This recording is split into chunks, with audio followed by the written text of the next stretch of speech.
but I'd like to. About the jar at all. He's true. great. All right, I'd like to call the meeting to order. And we'll start with the Pledge of Allegiance.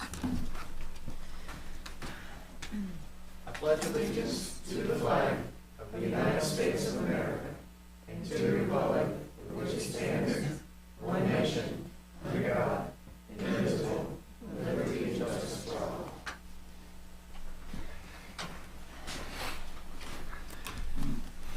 Okay, thanks for coming out on a cold evening.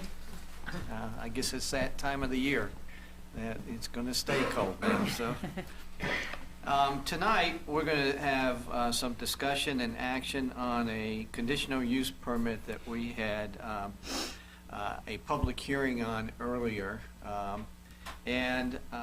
So this is not a public hearing on that tonight. I just want to make that clear. However, part of our normal meeting is to have a public comment section. So at this point, I'm going to open it up to a public comment section, and this could be on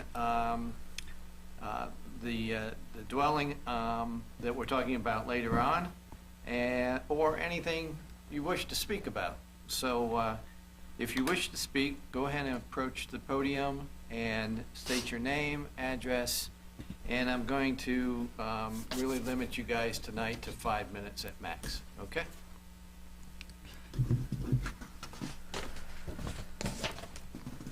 Good evening, members of the Planning Commission. I am Warren Self. Let me take this mask down. I am Warren Self, and I live at 350 Patricia Lane. The revised materials submitted by MFF Holdings open with 3 full-color renderings to show how the completed renovation and conversion of the property might appear. The 3 balls or renderings are clearly labeled, not for construction and not to scale. But first impressions are important. The first rendering in the materials is a front view of the property looking from Patricia Lane in a southwesterly direction. That view captures the north and east sides of the structure. In this view, the width of the brick structure appears to be nearly equaled by the width of the metal structure to the right or north of the brick portion. That is a first impression, but it is a substantially misleading first impression. Given that overall width of the metal structure is 80.25 feet, and the overall width of the brick structure is 50.33 feet.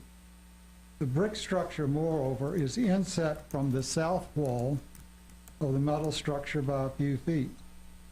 Therefore, to create a rendering in which the right front wall of the metal structure seems to nearly equal the width of the attached brick structure is deceptive. First impressions can be tricky. They can be disappointing. The inherent deception in this opening rendering results in an image that substantially improves the aesthetics of how the renovated property might appear. But the view presented in that opening rendering is inaccurate. Materials included in the revised submission reveal and verify the inaccuracy of the opening rendering. In the third rendering in the packet, there is a more accurate depiction of the length of that front wall of the metal structure extending north.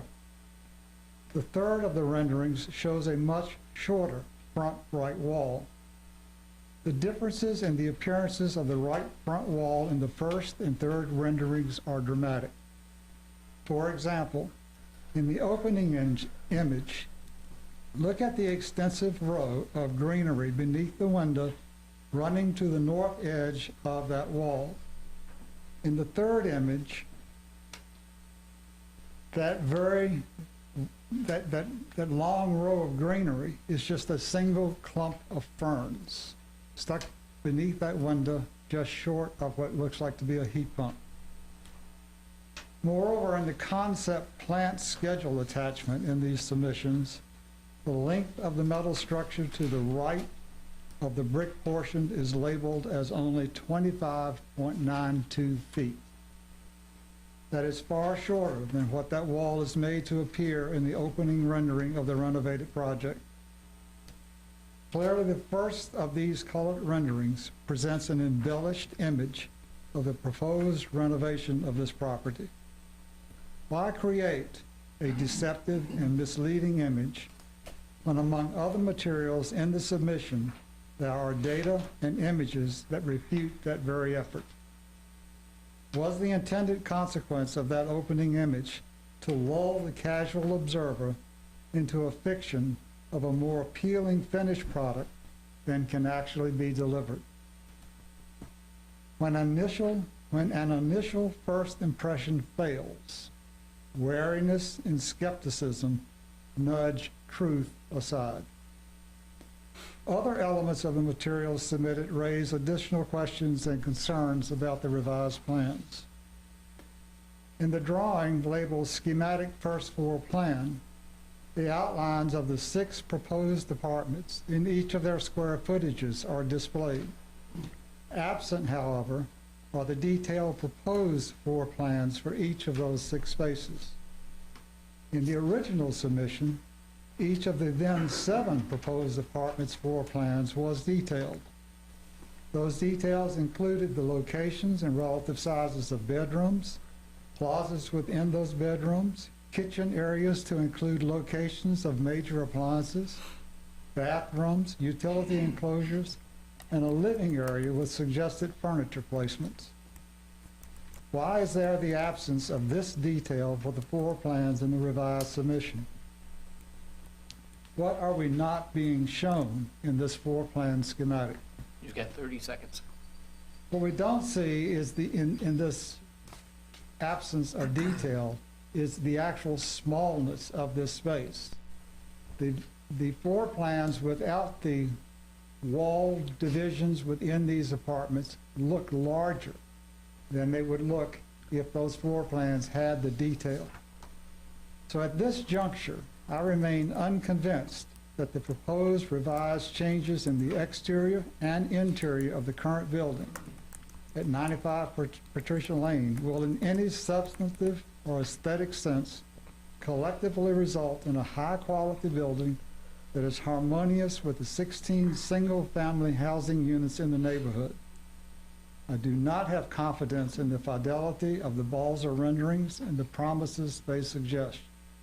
I therefore urge the members of the Planning Commission not to recommend to Town Council approval of the requested conditional use permit requested for the property at 95 Patricia Lane. Thank you. Thank you, sir. Anyone else wishing to speak? Mr. Chairman, Yes, if you would prefer, I would be happy to keep the time for you. that'd be great. Thank you. Sir.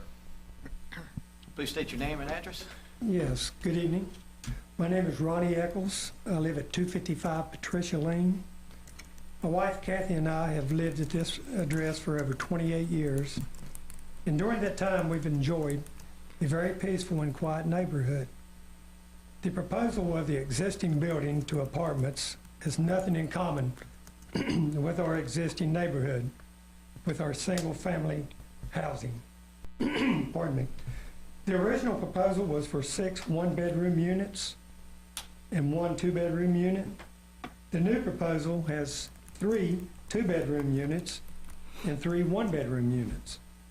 Could potentially increase the number of residents.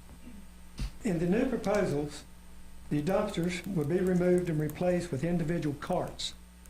My question, where would these carts be stored?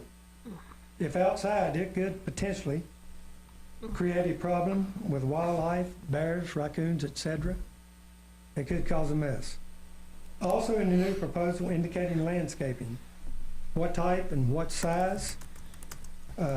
Beyond a doubt, the plan needs to have a barrier to contain noise, trash, and the ability for people looking into our home. Our home actually joins 95 Patricia Lane. We went to extreme lengths and money to enhance our home. And at the last meeting on November the 1st, at the end of it was indicated it's like putting lipstick on a pig. the end of the day, you still have a pig. I think the new proposal has just added a little more lipstick. I thank you for your time and consideration in this matter. Thank you, sir. Anyone else?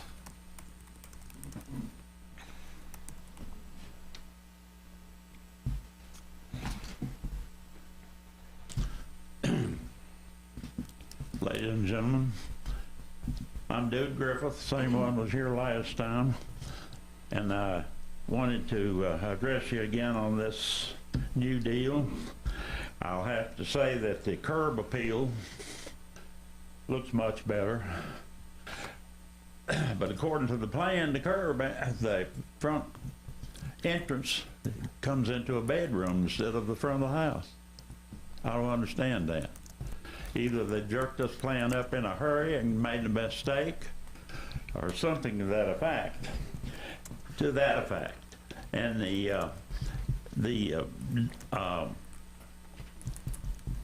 place that they have mentioned on Radford Street as having conditional use permits don't come close to our neighborhood. You all know Radford Street. It's all business for the most part. Anything facing Radford Street is no comparison to our neighborhood, and so that don't fly. And I am concerned about the people who will be living there. I mean, 6 families in that little square footage, and all of them come in and out the same door and entrance. And I know I've had rental property. I've had a lot of problems, and I know that some people will smoke, some don't. They complain, they complain. They do it. I had 2 houses that was close together. One of them smoked in that house and the other one didn't, and there was a yard between them. And I got a complaint out of that. And so that is a big concern of mine for this situation right here. I don't see how 6 families can live in that little bitty space. And I guess that's all I have to say, other than that I can't. It looks to me like they're trying to con y'all with this plan. This curbside drawing that they made, and they've got 2 or 3 different ones in here, and I just don't think that the plan matches their drawing. That's all I have to say. Thank you, sir. Anyone else? And Mr. Chairman and Board, thank you for having us. I'm Marie Hager at 100 Patricia Lane. I agree with the previous speaker that according to page 2 of 2, minutes of the last meeting, the interior corridor has been removed and each bedroom is proposed to have an exterior window. Each unit has its own exterior patio and access, including a brick wall and pergola structure. If the interior corridor has been removed, it appears or sounds like the only way to enter the apartment is through the patio door, and they show the bedrooms there. So does that mean, like the previous speaker said, are you entering the apartment from the exterior, going through the bedroom first? And what's in the very back interior of the apartment? Is that the kitchen or the living room? Obviously, those will have no windows. Would you want your mother or your child living in conditions like that? To me, it looks like an office building. It does not look residential to be consistent with the residential community that it's in, and it will completely diminish, I believe, the values of our townhomes in half. I don't mind apartment buildings, but make it an apartment building, not just, like somebody said, a quick job just to make a fast buck. And thank you. I would rather see apartments there than all the other options that could go there. But this form that you're putting it in, it looks like an insane asylum or a prison or an office building or a doctor's office. It does not look residential. And again, it looks like, to me, it still looks like a fire hazard. Thank you. Thank you. Anyone else?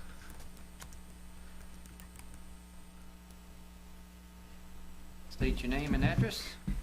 I'm Judy Self of 350 Patricia Lane at the end of the cul-de-sac. I've studied in depth the renderings, the schematics, and the text of the revised plans asking for conditional use rezoning of 95 Patricia Lane in order to remodel the current metal building into 6 small apartments. Even as revised, the proposed structure is so incongruent, so out of place in our neighborhood. And still, even after seeing the revision, most residents of Patricia Lane believe this proposed apartment building will have a negative impact on our neighborhood. The revised plans call for 6, not 7 apartments with a total of 9 bedrooms instead of the original plan's 8. That means that up to 18 people or more than the originally planned 16 could be housed in a 5,200 square foot metal building. The new design calls for each apartment to have a glass French door entrance off a small patio covered with a pergola. In one picture, a front apartment pergola has 41 parallel crossboards, as counted in the picture's shadow, which would indicate that that patio is more than 36 feet wide, given a common 12 crossboards per 13 feet. That makes it wider than a 25 by 24 apartment it serves. And that's a whoopsie illusion, I know. But it also probably explains how the patio in that picture can accommodate a dining table for 6 in front of one of the entrance doors, a large front 4-burner grill, assorted chairs, potted plants, and a cat. A deceptive illusion, but it did make a positive, pretty picture. However, the real-life similar entrance patio will probably become the actual home of the, quote, waste cart that the plan's revision speaks for each apartment having, instead of the common dumpster. And that cart will be positioned near the apartment's glass-paned front door. And this will also be very convenient for the bear, who often frequents our neighborhood and loves to rummage trash cans, which is why we all keep our trash cans inside our garages. Seriously though, 18 people on a 9,300 square acre, on a 9,300ths of a square acre lot will definitely cause an impact on current water and sewer line provisions, waste management pickup, traffic impact, and surface water runoff that pools at the intersection of Patricia Lane and Roanoke Street. The new plan addresses none of these concerns that we brought before the last Planning Commission meeting. Currently, each Patricia Lane townhome or separate house is a single-family dwelling. Those 8 apartment residents would reside in a space less than 2 houses on our street or 3 townhouses on Patricia Lane. By any measure, these apartments are tiny spaces. Our Hamilton Place townhomes range from 1,567 square feet to 2,218 square feet, with the average being 1,953 square feet. That average is more than double the size of the largest apartment in the MFF Holdings design. The 5 single homes on Patricia Lane range from 2,380 square feet to 3,931 square feet. And if we also boldly counted and added in the square footage of our basements, utility closets, and mechanical rooms as livable spaces, as does the MFF Holdings' newest apartment proposal, some of our single homes would nearly match the raw square footage of the 95 Patricia Lane metal building. Furthermore, given the size and nature of MFF Holdings' proposed apartment building, these apartments are not likely to be long-lasting or long-term residences. Conversely, the well-built townhomes and single homes in our DeHart subdivision have current tax assessments ranging from $149,200 to $455,300. Actual sales prices, of course, are always higher than our tax assessments.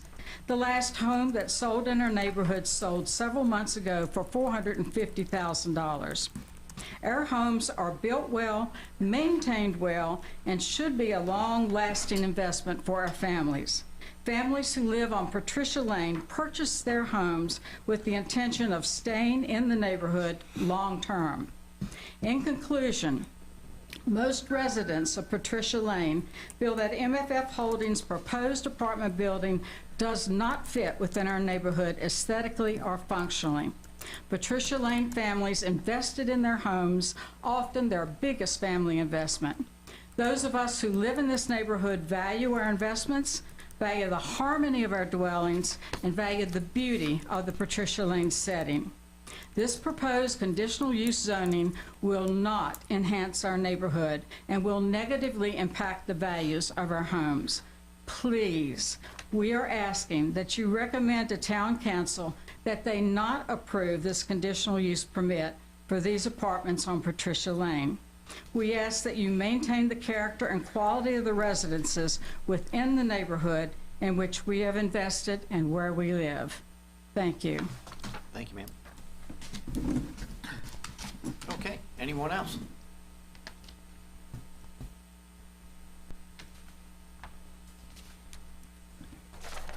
Go ahead and state your name and address. My name is Terry Dehoney, and it's 70 Patricia Lane, right across the street from that eyesore. Mrs. Goodlatte had stated in the last meeting that she thought that the traffic generated by apartments would be less than the what the daycare had. And I would agree with that to a certain degree, except for the fact that after 6 o'clock or so, 6:30 maybe, the daycare, the traffic was done with. That won't be the case if these apartments open up. There'll be traffic coming and going, all times of day, all times of night.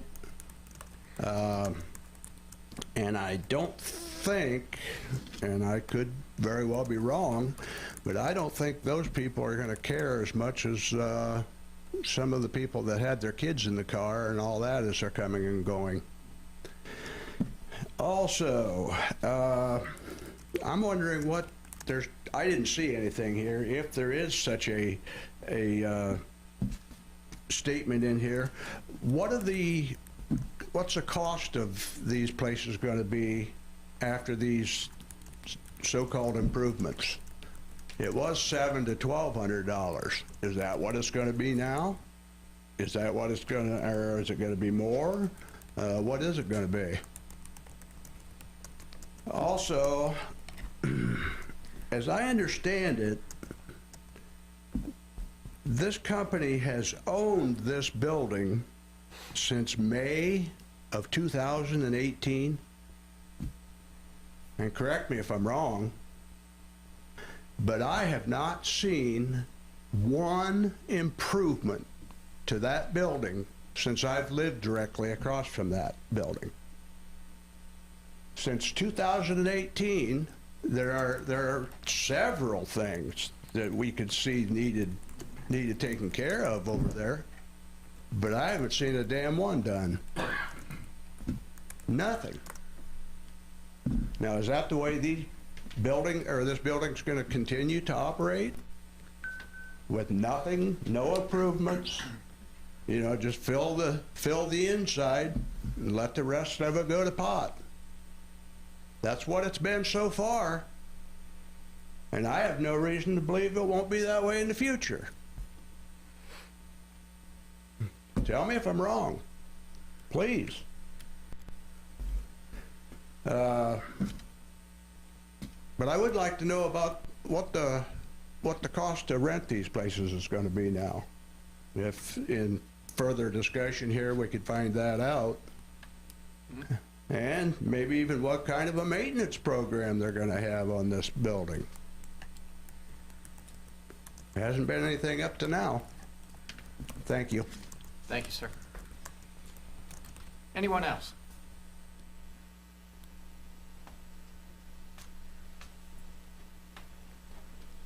Good evening. My name is Paul Rex. I live at 40 Patricia Lane. The new drawing, it looks good, but it's almost like sleight of hand, and it's just a lot of detail that wasn't provided in the first drawing. It's almost like they're trying to hide something. But even the second proposal, doesn't do anything to address the other issues we had: traffic, water runoff. And I still am totally against one-bedroom apartments in our family-oriented community there at Street. I'm just here to ask y'all not to approve it. Thank you. Thank you, sir. Anyone else? Seeing no one, I'll go ahead and close this part of the meeting and move on to the next agenda item. Next agenda item is approval of Planning Commission meeting minutes for November 1st, 2021. Do we have any changes to those minutes? Yes, I am Okay. marked present, but I was not in attendance. Oh, Okay. good catch. I thought you were here. Wow, I was really quiet. That's Yeah. like a change. I thought you were just sitting behind Felix. He was, Is that the only change we have? I wouldn't know if there's anything else. I didn't see anything. With Okay. that change, I move to approve. Okay, do I have a second? A second. All those in favor, say aye. Aye. All those against? Okay, that passes. Okay, we move to agenda number 4. This is the discussion and action part of the meeting, in which we'll be talking about the conditional use permit for the property located at 95 Patricia Lane, tax map number 501-1-26B, partial ID 180188, 9.92 acres. So what I'd like to do is ask the applicant to go ahead and present the changes and highlight those changes that you're presenting tonight. Thank you very much, Mr. Chairman, members of the Commission. For the record, I'm Mary Ellen Goodlatte with the law firm of Glenn Feldman, Darby and Goodlatte. Steve Simones of Balzer and Associates is up here as well with me. We'll walk through the changes. Also here is Fulton Gaylor on behalf of the owner, and Robert Pilkington, also of Balzer, again, to be able to answer any questions that the Commission may have. We appreciate the opportunity to outline the changes that we've made as a result of the comments heard during the public hearing. The first slide on your screen is one that shows the existing conditions on the site. You'll see that there's the existing building. I'm pointing with my laser printer, the existing gravel driveway and the entrance from Patricia Lane, and there are a number of existing ancillary structures and buildings, including storage buildings, playground equipment, and a dumpster. The dumpster pad is right there.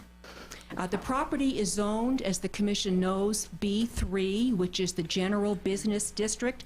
As the Commission knows, the property can be used for many different commercial purposes without going through any sort of a public process. Residential uses are permitted in this district if a conditional use permit is issued. Both this parcel and the parcel adjoining it to the north, which would be this parcel right here, that parcel has townhomes already subdivided. Both this parcel and that parcel are zoned B3. We revised the concept plan. Let's see if I can. There we go.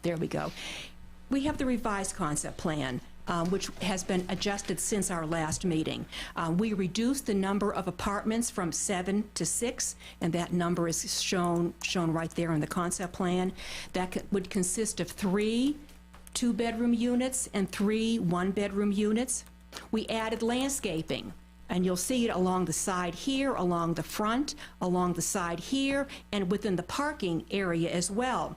That landscaping that's shown on the concept plan is significantly in excess of the code requirements, almost 4 times the amount of landscaping required by code, and it's identified in the legend down below as a mixture of evergreen, deciduous, and flowering trees. Patio spaces were added to the apartments here, here, and on the front as well, so that each apartment would have outdoor patio access. Reduce the number of parking spaces from 16 to 13, which reduces even further the impervious area, reducing stormwater runoff from existing conditions to the revised conditions. The concept plan also removes those ancillary buildings, the equipment shown in that earlier slide, as well as the dumpster. Tenants would be provided with carts for trash as well as for recycling, similar to those in the townhomes across the street from the proposed site. Rather than apartments having no interior hallway, as was shown to the commission when we last met, in order to provide access, each one will have its own exterior access. Here, here, and here. The exterior doors open onto a patio. Walkways, let me show the walkways, will connect from the parking area right here to each of these side apartment units as well. Eliminating the interior hallways allows the apartments to be larger, and each one of these apartments meets and is in excess of town code with respect to square footage. The 2 bedrooms are a little under 1,000 square feet each. The 1 bedrooms have a sliding size, if you will, ranging from 665 square feet to 805 square feet. Let me advance to the next one. It can be hard to visualize the look of a project, and renderings can help. Renderings are illustrative, though. As indicated, they are not to engineering scale. As we noted to the commission when we met before, this is the start of a process. If approved by town council, ultimately, lots of engineering will need to be done, will need to be reviewed and approved by the town before any construction can begin. But this gives you an idea of how the exterior facades will relate to each other. As you now know, we have an existing brick portion of the structure right here, and right now we have an existing metal portion of the structure. And as we noted before, the footprints of these buildings themselves will not be enlarged, but the exterior facades are shown as how they will be updated. They will consist of brick and fiber cement siding on the back. Hardy board is a type of fiber cement siding that is a brand name that you might be familiar, so you know what that material would consist of.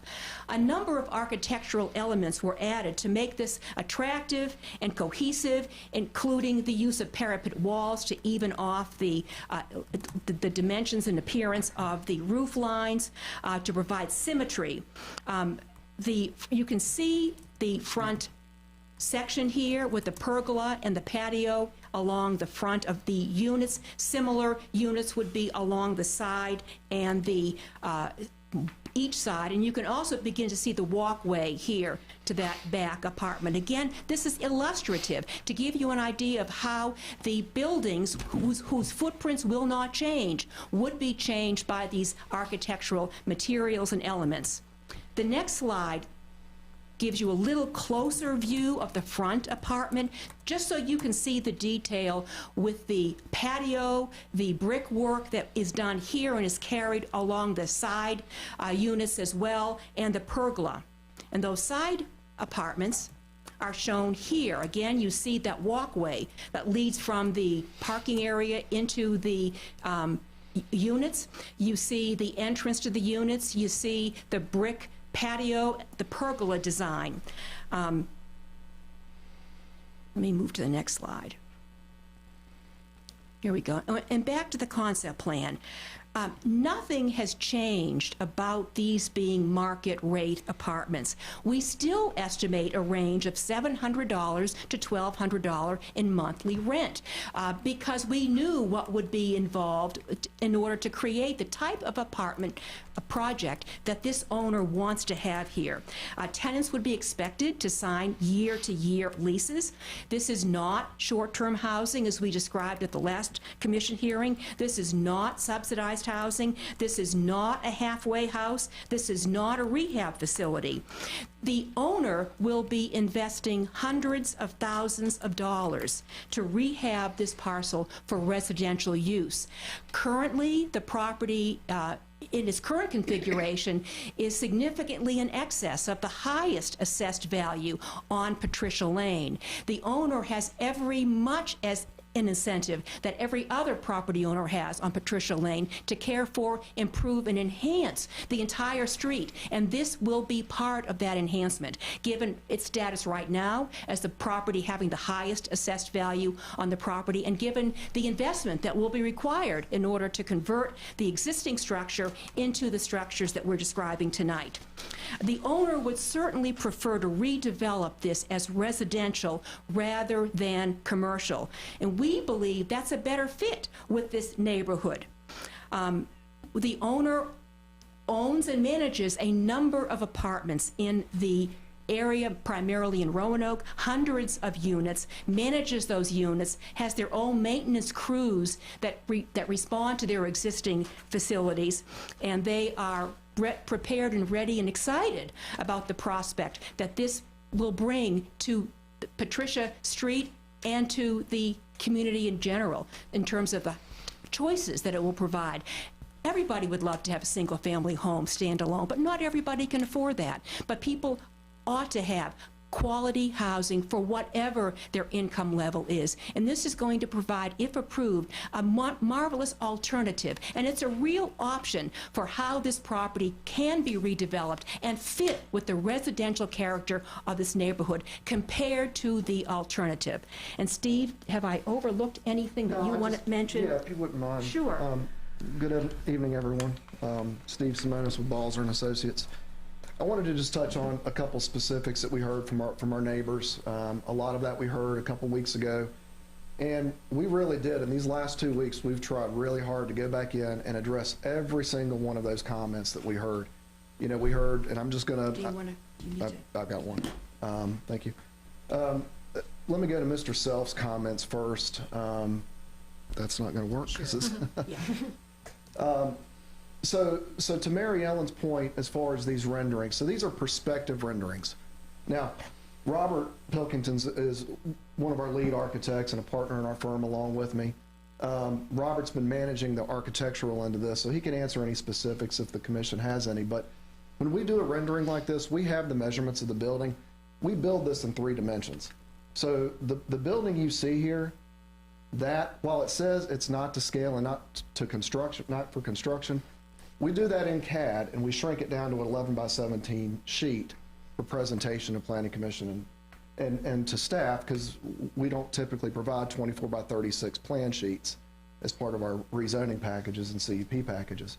But I can assure you, the drawing you see here is drawn to scale. The renderings you see here are built in that 3D model to scale. So they are based on that floor plan you see, scaled out, drawn correctly, and then pulled up and built 3-dimensionally. That's how we can do these renderings. So these would be from a perspective sitting in this parking lot looking at this specific angle of the building. And Robert again can talk to it. You can take the eye, you can drop it down, you can raise it up, we can spin it 1,000 different directions. So we try to give some of the different types of looks you could see. So this is your main look from the parking lot. All this is just a zoomed in view of that.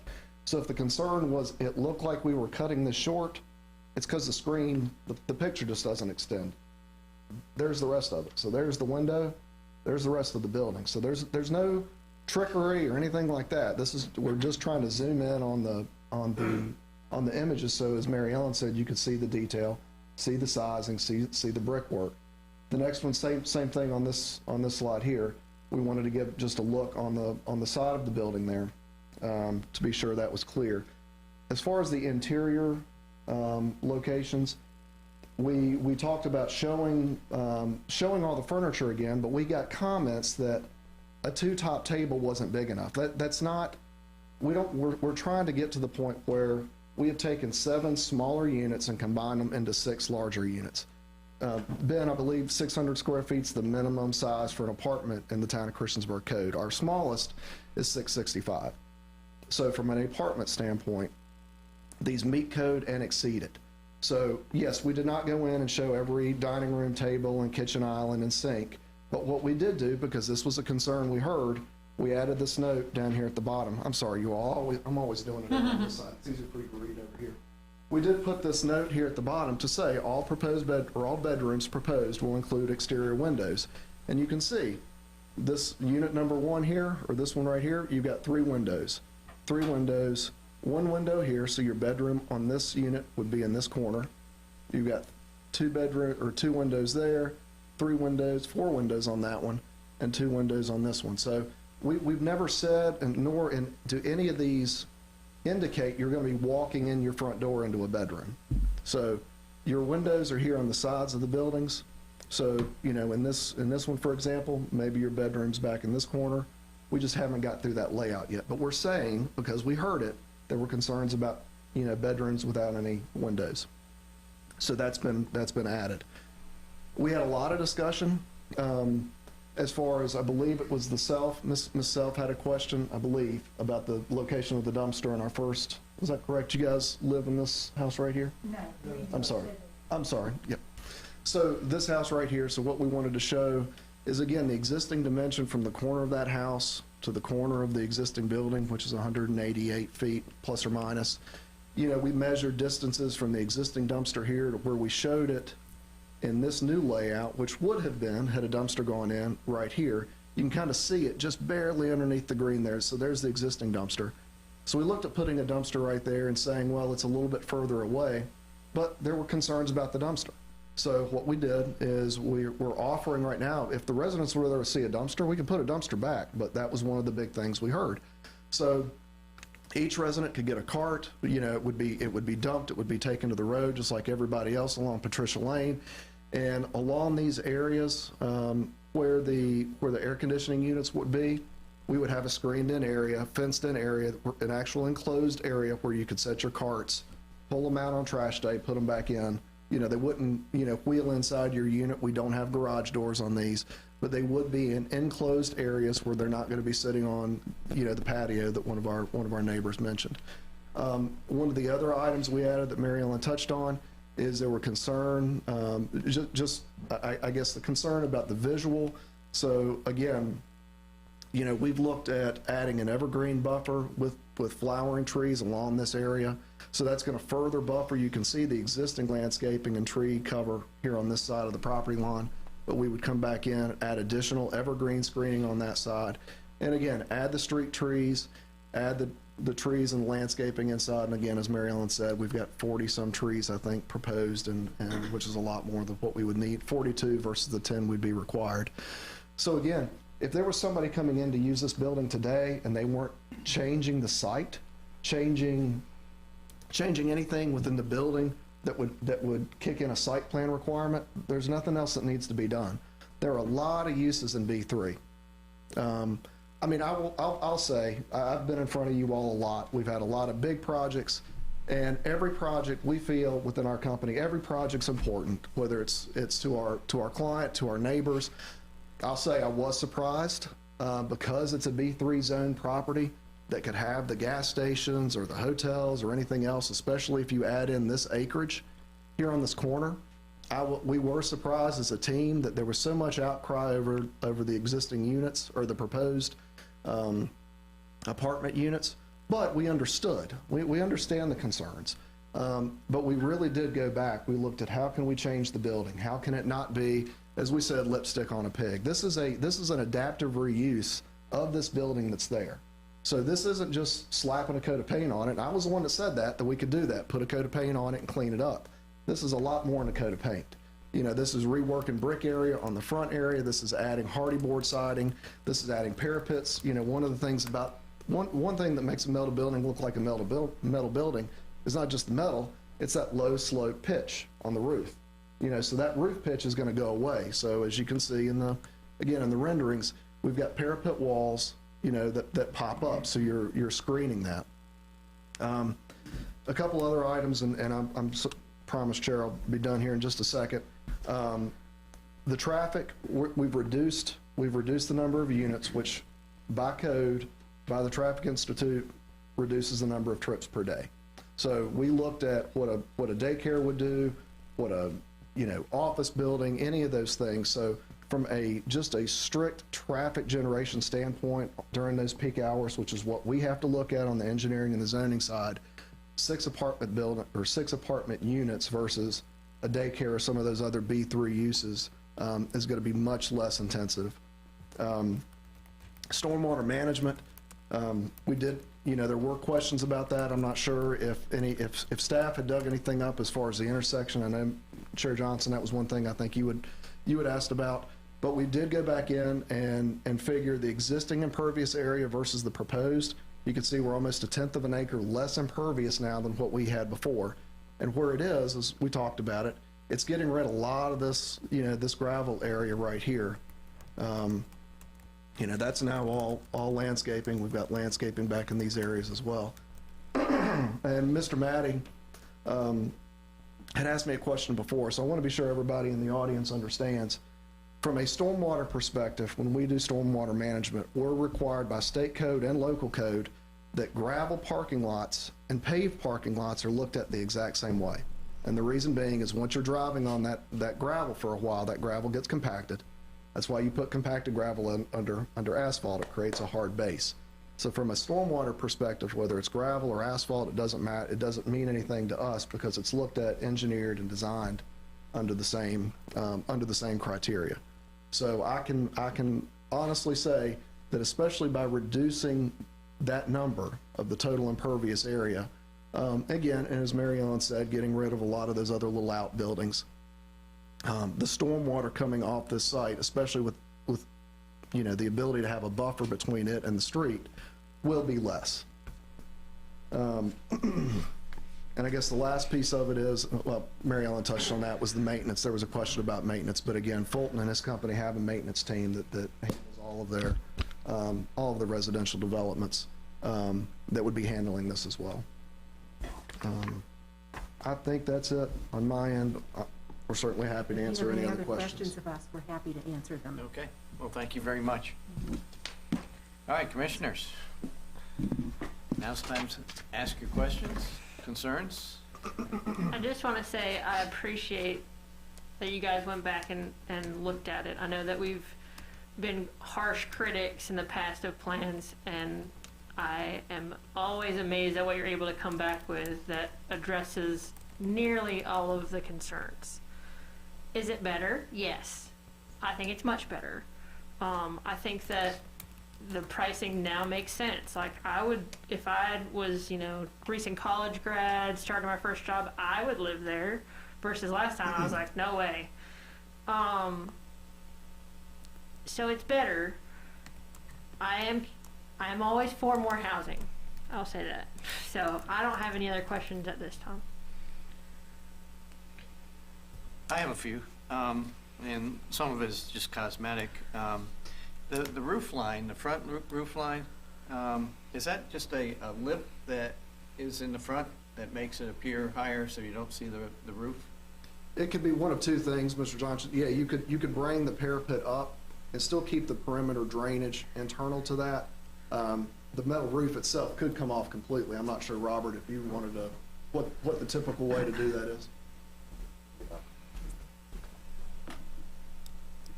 Thanks, guys. I'm Robert Pilkington with Balzer. Steve said very well for a landscape architect. He said very well explaining what the building would and how we build it as a model in 3D. But to answer your question about the roof lines, so yes, it would be a parapet wall that basically extends up past the peak of the roof. Mm-hmm. So in the areas that are, is this a pointer? Okay, it's the top one. So in the areas here on the lower sides of the building, you know, that parapet wall is going to be higher against the roof than, you know, so the roof line is probably pretty close to that, this piece of trim right here. That's basically an internal gutter. In order to do that, really, I've done it before with metal buildings. It's not practical to do it with a straight metal roof. So what you end up having to do is actually put down a membrane roof on top of the metal, existing metal deck. In fact, what it becomes is a roof no different than this building here. This is a steel frame building with a metal deck on top and a rubber membrane roof on it. So in effect, this will end up having a parapet wall on all four sides and internal drainage. Okay. So. And then, while I've got you up there. Sure. The dimensions on the patios. Yes. Can we go back? I thought we had them on here. Don't know if we actually have a dimension I think it was specific. mentioned tonight about the size of the patios and. Well, if you look at this one here, for instance, that building's 50 feet wide. There's going to be a little bit of a strip of space between the two patios here. That's about 5 feet. Right. So you're talking patios that are roughly in the 20-foot wide range here, and 8 feet or so on, you know, in this direction. So that patio there would be roughly 8 by 20, 8 by 22, somewhere in that range. Same for this one. These two on the sides are combined, so it's a shared patio space at that point. And how big would that space be? Let's see, this is 50 feet, so this one's about 40, 38 actually. I think it's a little bit narrower. So you're looking at 38 by 8, 38 by 10. Okay.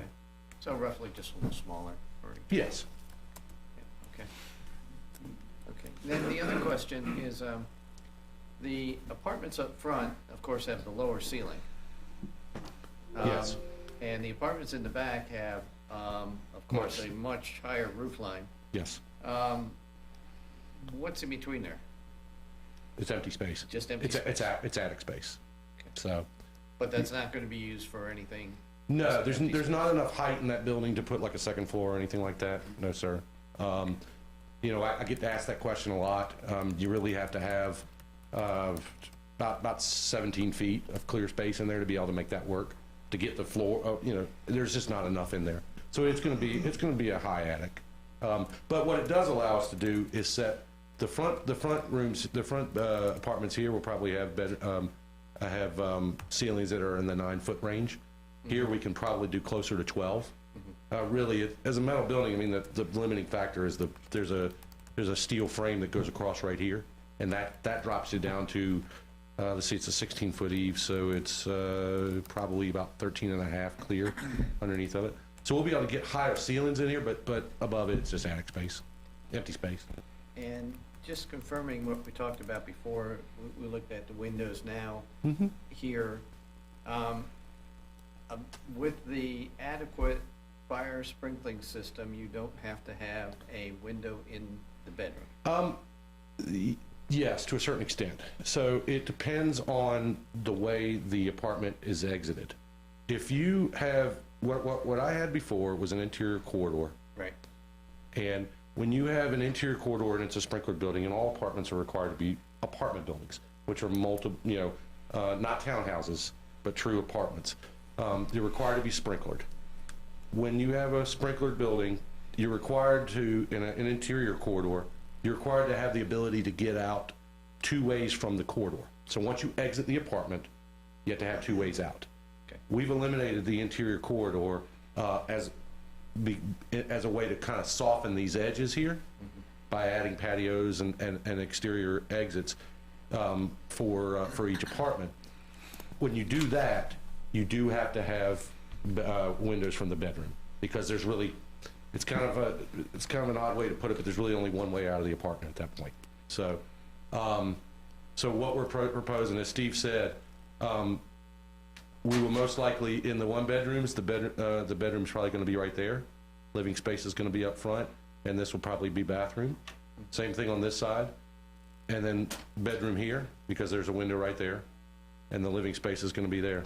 On the 2 bedrooms, it's going to be a bedroom there, and then the same thing.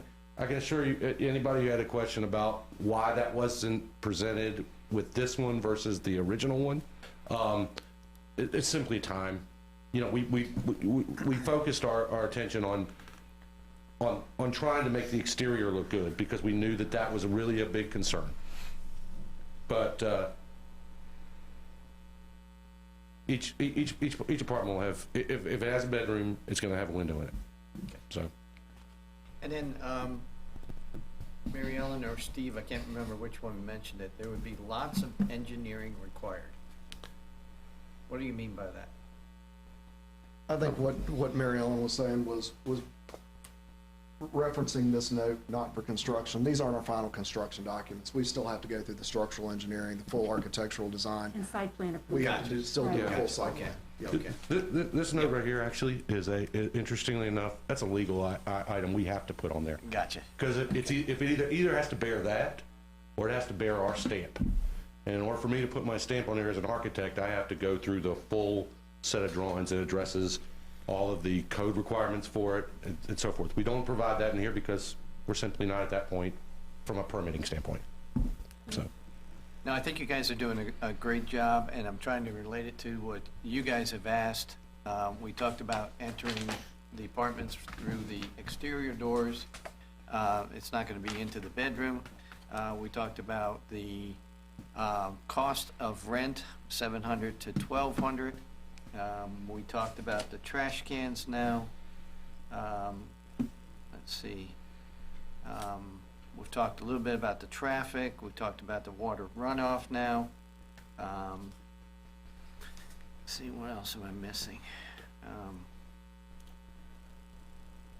Yeah, the only other thing that was mentioned too, and Benjamin, I think we've built this into some of our CUPs in the past, and it goes towards the appearance of the building. And I have been over there, and the appearance of the building as it is now looks like nothing's been touched, and it looks really run down, and honestly, it looks like a mess. So, and I know I heard from you guys tonight, reassurance that we have our own maintenance group that will take care of all the apartments. Is there a clause that can go into the CUP that can revoke the CUP if the maintenance is not kept up? I'm not certain about main, some use permit are. I think perhaps the best way to kind of crack the nut that you're after would be, if you chose to recommend, would be to say that place a condition on it, be substantially planned. Right. Everything would kind of be in place, the landscaping, the sidings, all of those things, the site plan is shown here tonight. And then I assume that you're using some kind of property maintenance or, and so all of those things would then be in place. And then if there was an issue with it, the mechanism for that would be known. Okay. And we could do a review in a year, or after completion, like we've done for other ones, if that's the move forward. Okay. I think that's fair. I just wanted to clarify that I heard you correctly, because that was the question I had. The renderings look nice, but is there any guarantee that they have to do it that way? That would be the mechanism to ensure that, yes, sir. Probably the language you would use in a motion would be with the condition that it be in substantial conformance, with the plans that are presented here tonight, or documents that were submitted, dated such and such, something like that. Probably plans and materials, just because, we were talking, there's a difference between aluminum siding and fiber cement and brick. There's a huge difference there. Yeah. Right. Yeah, and Go ahead. I'm sorry. No, I was gonna say, we were chatting as a team on Friday. We're certainly open to those conditions. We would ask for for a little bit, real little bit of latitude on the elevations. The only reason, we don't want to be locked into that exact color white or that exact color band. So I think from a materiality standpoint, with it being brick and fiber cement siding, we're 100% with. Site plan, you guys can substantially conform that all day long. But what we're showing on the site plan is what we're gonna build. But again, we are pretty early in the design of the architecture itself. What we've tried to do in the past is general conformance with the architectural plans as opposed to substantial. But again, we'll work with whatever planning commission feels comfortable with. And a lot of that ends up coming back down to the zoning administrator and the planning director as far as compliance with that once we actually get into site plan and building plans. But we're more than happy to condition, or, you know, it's not a proper, but a condition in this case to, you know, what you see is what you're gonna get. And if I might just add one quick thing, in terms of the general conformity as opposed to substantial conformity, that avoids having to, for example, count all the cross ties in a pergola. You know what we are wanting to do, and we totally are willing to live by what we're showing by converting that to a condition. But we would respectfully ask that perhaps we have general conformity as opposed to substantial conformity on anything except for the concept plan, as Steve indicated. Yes, we're absolutely prepared to do substantial conformity with the concept plan because we've already laid that out. But with respect to the rest and the renderings, let's have that be, if we could, please, general conformity to make it easier really for staff down the road and not have to count some of the things that otherwise people might like to count. Could it be substantial conformity with the presented material type? That way we're ensuring that it's going to be hardy board, and we're ensuring there's going to be some kind of wood pergola, but in terms of, you know, like you said, number of slats or color, it's more specific just about the material, so you can't say go back and not put on siding. Sure, and we can specifically call out brick and fiberboard cement, for example, as the exterior finished materials. I think that might give the commission some comfort to know that it's not going to be an exposed metal building. It will be brick and it will be cement fiberboard. So yes, the condition could include that. But if you want to bring in the illustrative elevations, for example, the renderings, general conformity would probably be more accurate in terms of how far we are in the planning process. And that's why I asked the question on the dimensions of the patio. So I wasn't counting the number of pergo boards that went across. So, but just knowing the dimensions of the patio would give you a better picture of what's going on. Do you have any thoughts or plans on the lot next door? And what would be As done? of right now, Mr. Bernard, the lot has, I believe, 12, Fulton, is that correct? 12 townhomes that were approved with a conditional use permit on that lot 4 or 5 years ago. So it's still it's still good right now. It's still active. So there's no plan to build those tomorrow. If that conditional use permit were to expire, you'd have to go back in, either ask for an extension showing that you're making good faith efforts to get a site plan approved or building plans approved, and that can be extended. Or it would, you know, it would expire. You'd have to either reapply, or it could be built on as a by right B3 use, commercial.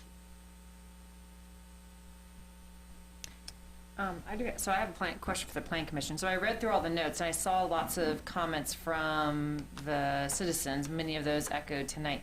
I'm curious, what were some of the commentary, though, from Plan Commission last meeting in regards to concerns, questions, thoughts on moving forward, or things that you wanted to see changed or maintained? Yeah, I think, go ahead. I think that the biggest concern was that the lack of light. There were a lot less windows, no windows in most of the bedrooms. There was an internal corridor that just made it feel even more like an office building. Yeah, and I think that those are things. Yeah, in general terms too, we were looking at, it's a steel building. They're not modifying it. From the last meeting we were talking about, a steel building just didn't fit the landscapes, you know, in the neighborhood with the nice townhomes and the nice houses down in the cul-de-sac. And so that was a major concern there, that it just didn't fit with the look it had before. So what else did we talk about?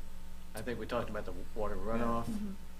Gene, and it was hard to hide the fact that it was originally designed as a carpet warehouse, where the builders had thoughts of putting a business from that end of town to sell carpets. It kind of had that that appearance the whole time. And, I think that the developers have done a nice job to take that appearance away.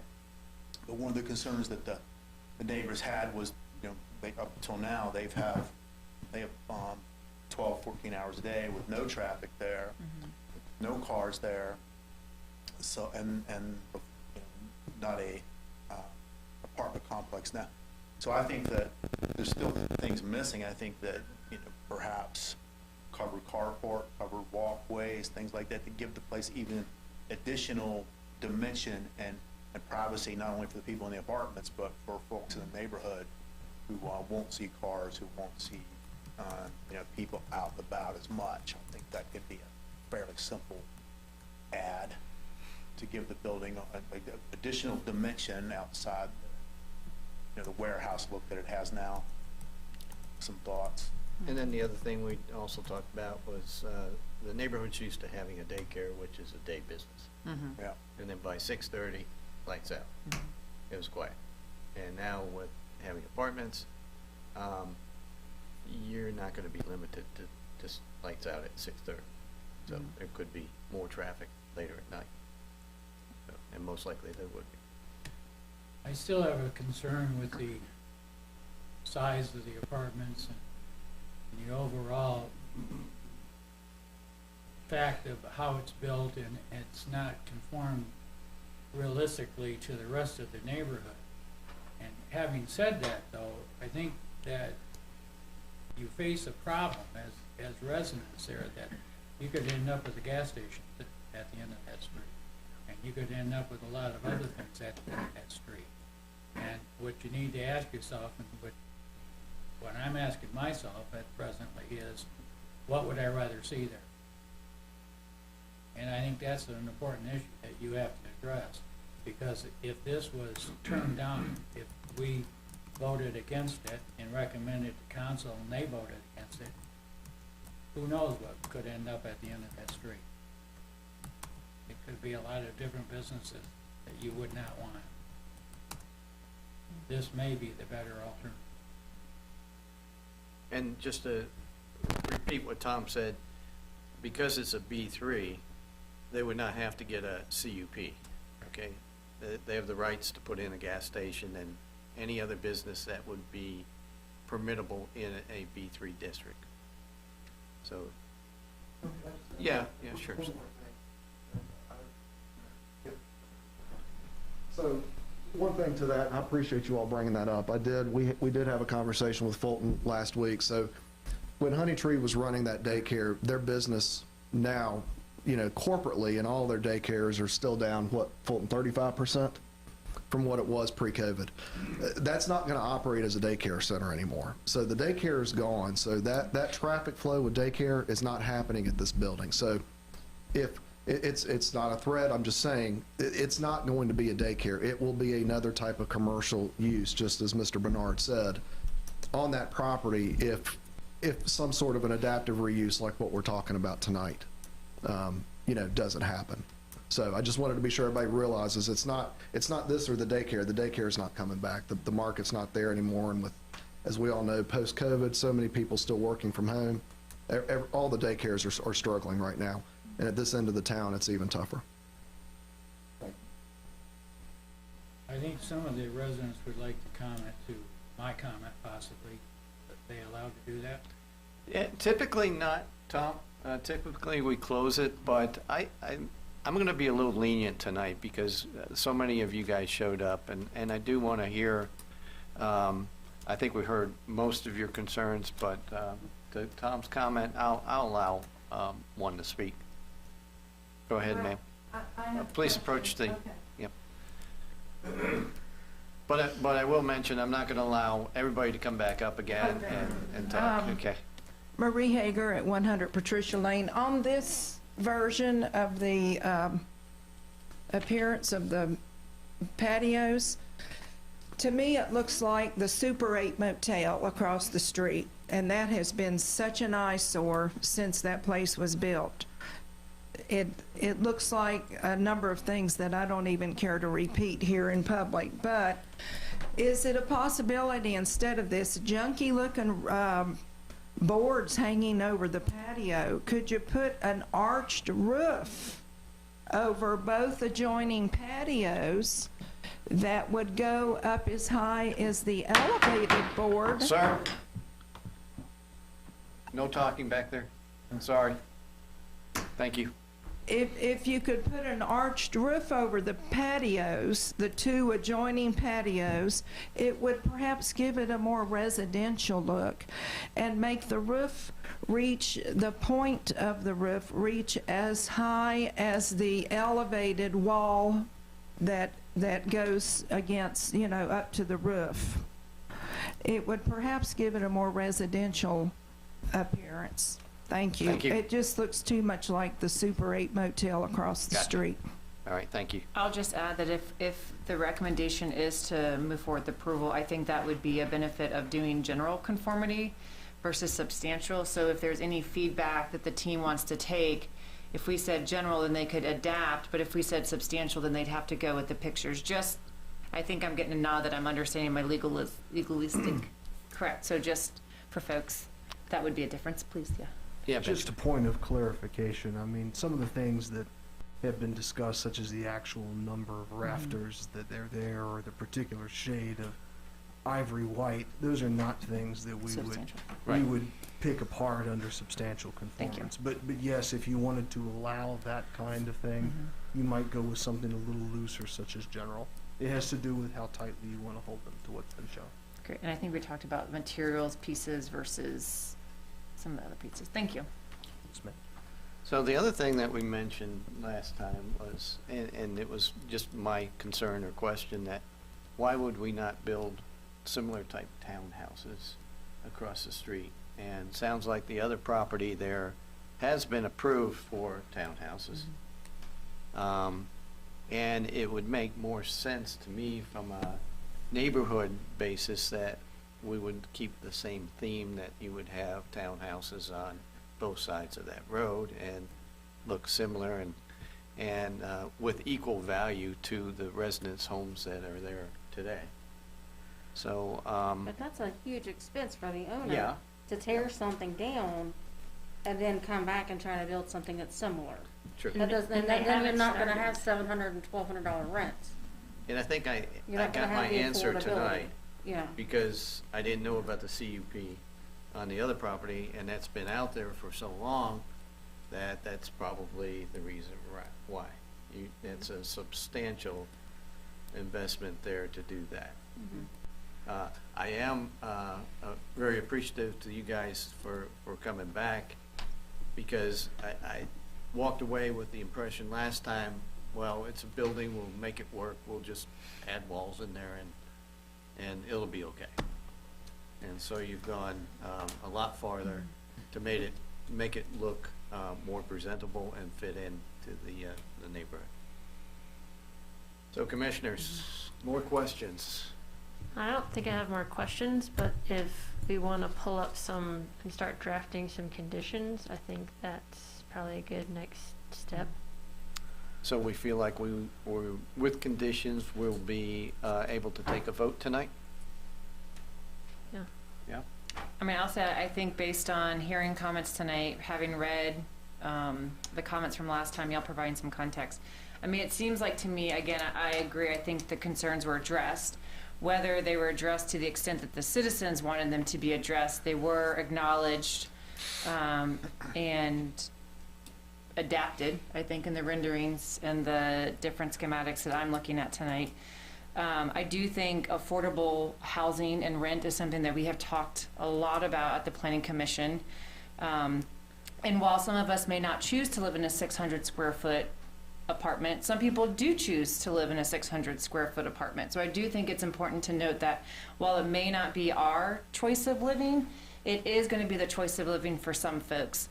I will say I was very concerned, though, when I read the minutes and commentary about it being rehab or low-income people or refugees. There was very much some negative stereotypes associated with that, as if individuals who fit into maybe that category would not be good neighbors or would not do a good job of maintaining a standard of living, and I think that that is inaccurate. So I just wanted to note that because I was quite surprised and taken back by some of those comments. But I will say I appreciate the changes. I appreciate the conversation, and you know, we've talked a lot about how some rent around here is very high. So if someone can afford to live in a 1 or 2 bedroom for $1,000 or less than $1,000, I think that's a nice option. I can understand the concerns that before the cement siding, before the brick, how that was not in alignment with what that neighborhood looked like. I do think that this looks better, much better than what was there before. So I appreciate y'all sharing some context from last time.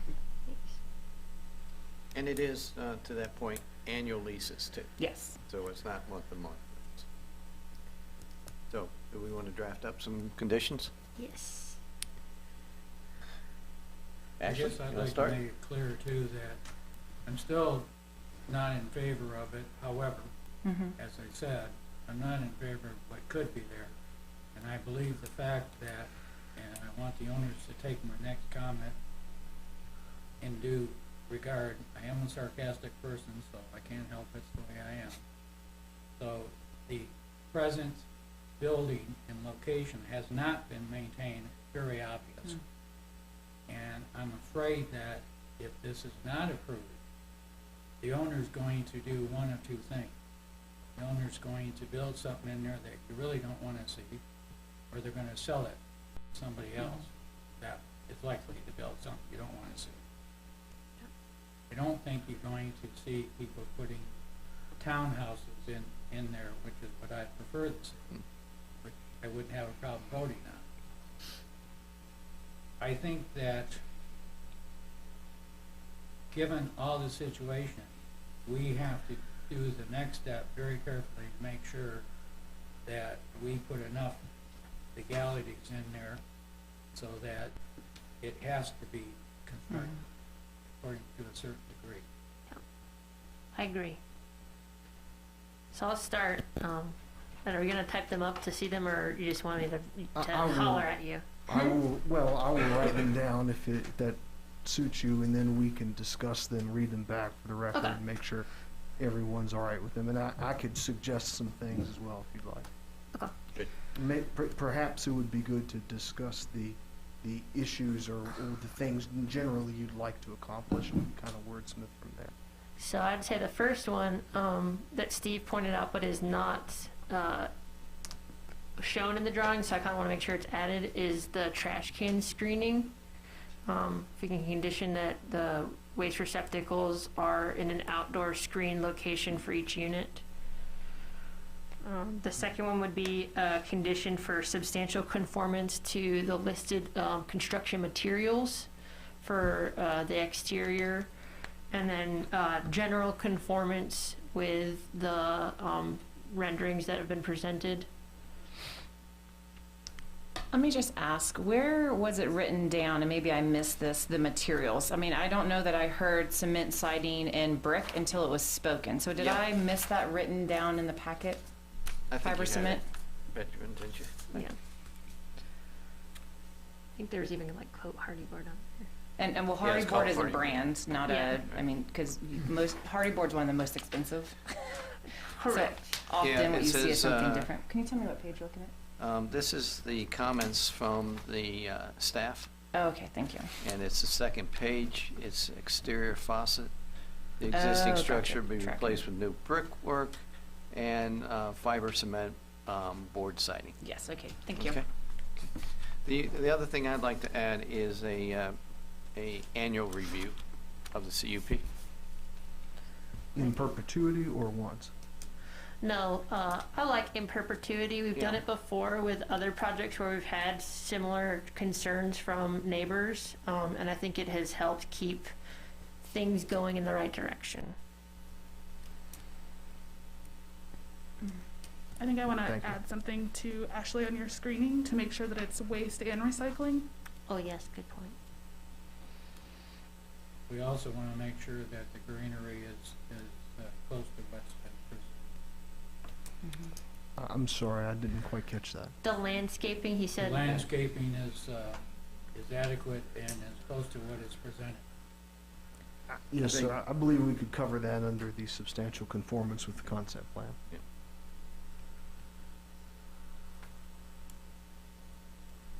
Yeah, because I think it says landscaping is shown on the plan.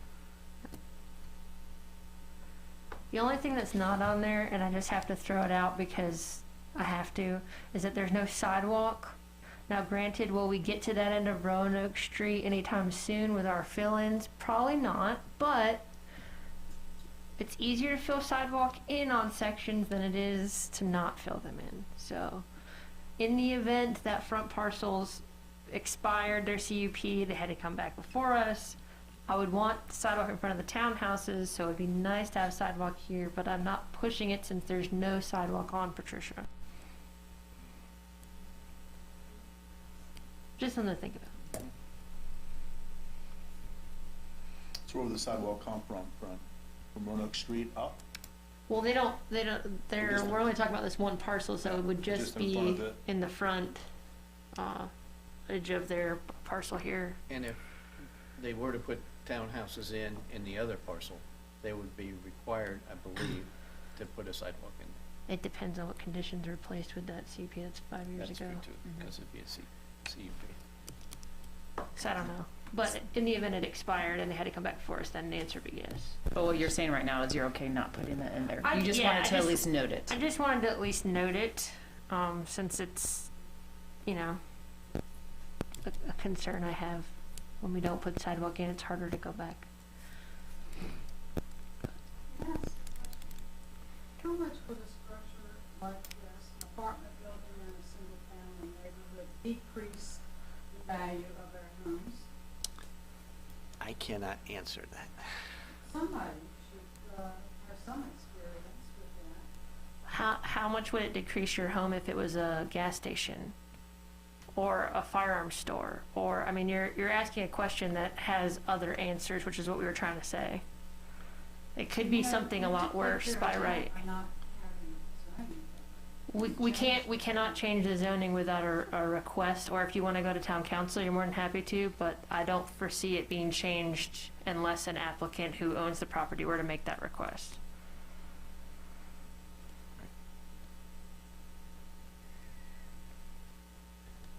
Any other concerns, conditions, comments? I think we've covered the ones I had.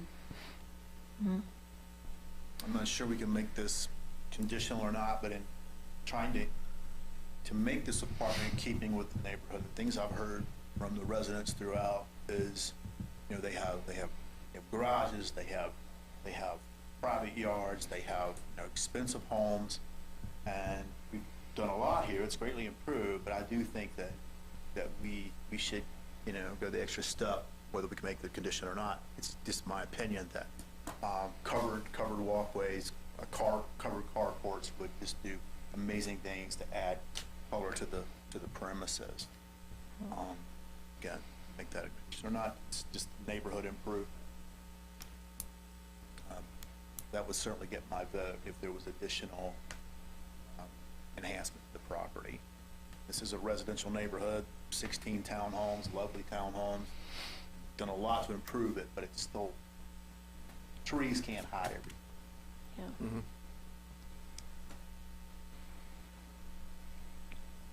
Benjamin, what else are we forgetting, if anything? The conditions which I have written down, just to summarize. Number 1, trash and recycling can screening in outdoor locations for each unit, which I would interpret as a screening location for each unit rather than a single common one. Number 2, substantial conformance with materials, and in fact the applicant has suggested some language for that one, with the exterior finish materials on the front and sides of the building shall consist of brick and or fiber cement board siding. That seems reasonable to you. This doesn't mention the back. I would probably interpret it as the back being a side. Number 3, general conformance with the concept plan made by Balzer and Associates dated 11/12/21, subject to changes as may be required by the town during the site plan review or building plan review process. And that would cover all the landscaping, the layout of the parking lot, the number of spaces, the general look of the building, all that sort of thing. And then number 4, an annual review of the CUP. Does the annual review keep us in that loop you were talking about where it would be a zoning violation? Yes, ma'am.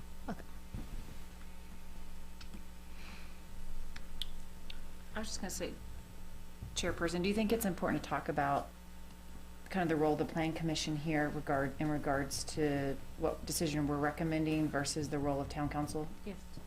If you wanna, Sure. I mean, I can do that if you want to. And then y'all can fill in. You're welcome to start it off. Yeah, I think it's important to also understand the role of Planning Commission versus the role of Town Council. So Planning Commission's responsibility is to look and say, based on the zoning, based on future use map of Christiansburg, what do we think makes sense in alignment with what is written down? And looking at that then, take citizens' comments into consideration when adding conditions onto that.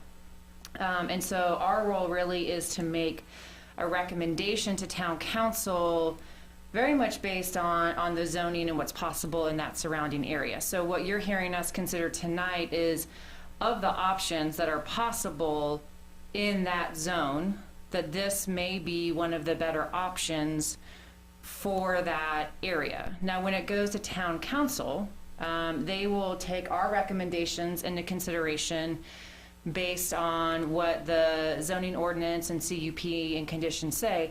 They also will very much take into consideration what you all as citizens have to say as well. And so what they look at and what information they utilize is going to be encompassing of today in our recommendation, whatever that might be, and the comments that you bring to that meeting. So I think it's really important that no matter what the outcome is from this evening, that you be there, because there are different considerations that are taken from a Planning Commission perspective versus a Town Council perspective. But I want to make sure I have not spoken out of turn. Benjamin or Chair? I'll just add one thing to it. Very well spoken. You described it very well. I think the only thing I would add is we are appointed commissioners, and Town Council is they are your elected officials. So you put them in office, okay? So we're just, we're appointed at this point, so we listen and try to work through all the differences and the concerns, and then give the best recommendation we can to Town Council, and they have the final say. Okay? I think it's just important because sometimes I think it feel like you know, to make sure that I understand how the local government process works. So that way you still know where, there's a difference, but your voice is still very much heard in both situations. Yeah, and I just want to add, there have been times where we have made a recommendation and Town Council has taken the information and seen what we've said and listened to citizens and chosen to disagree with us. Right. So don't think that this is the last, this is it, this is over. It's very important to go to Town Council because they are the ones who make the final decision. And they may even add additional conditions and say we didn't go far enough. But that'll take place, what, in a week? No, sir, actually, that meeting was canceled. Okay. The council meeting dates are December 14th. Okay. For the public hearing, and January 11th. Okay. All right, very good. So that would be your chance again to speak up at a public hearing.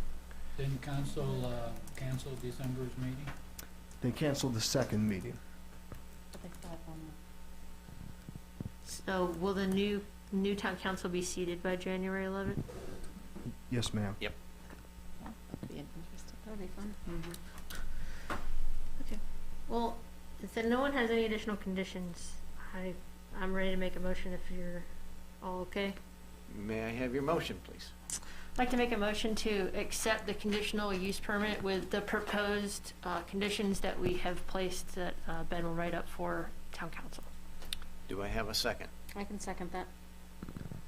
Okay, all those in favor, say aye. Aye. All those against? Okay. On to town council. Thank you guys for coming out tonight. And again, please make sure you mark your calendars to go to the public hearing with town council. Okay. I was the one that made those comments about homeless shelter or Ma'am, we're still having our meeting. Ma'am.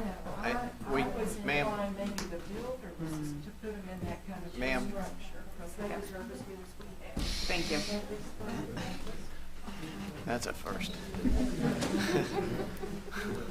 Okay, Okay, moving on to other business. You might as well give it just a minute. Yeah, Let them.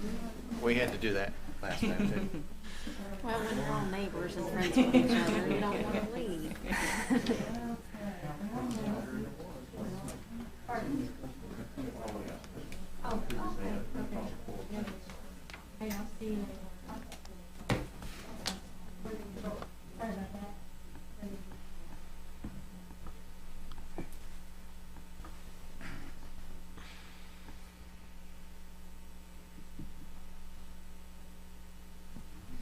Thank you, Benjamin.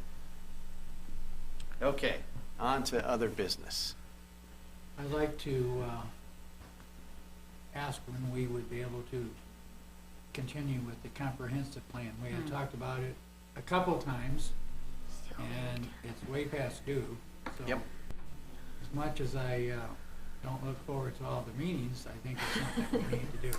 Wait a minute, you don't want to spend that much time with me?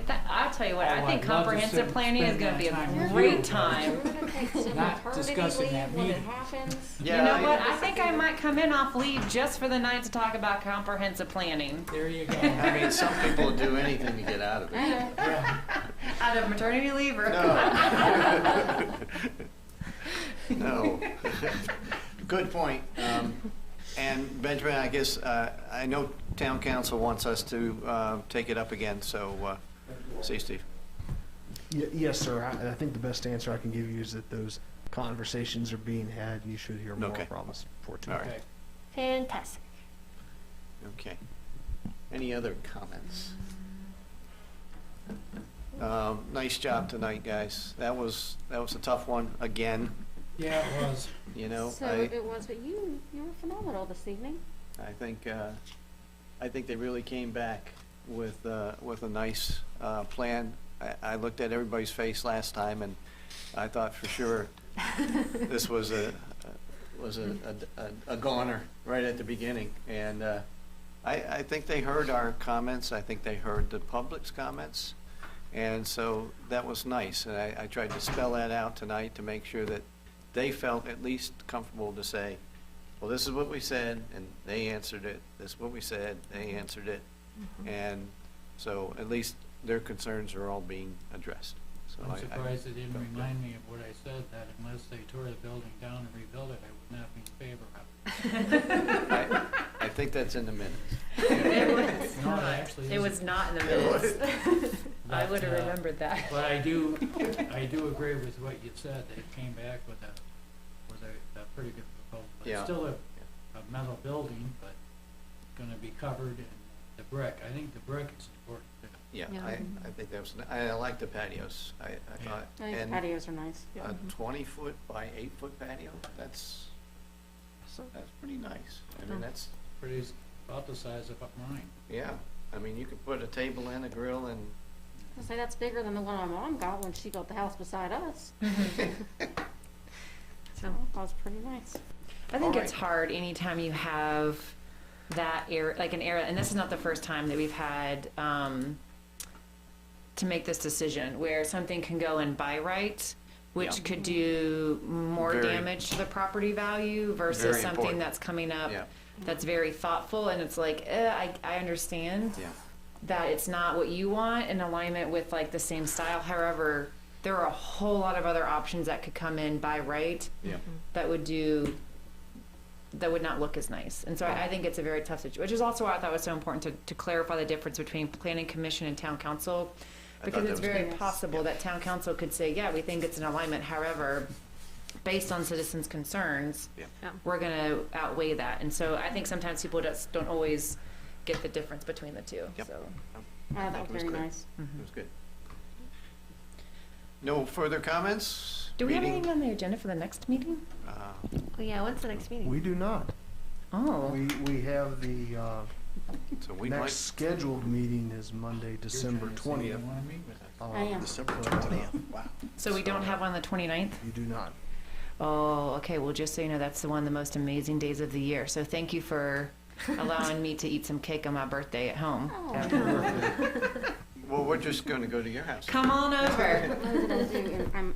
I know So if we have nothing on the agenda on the 20th, then we'll cancel it. I'm hopeful it will be canceled. Yeah, okay. December 20th, okay. Thank you so much, I appreciate it. All right. With that, meeting adjourned.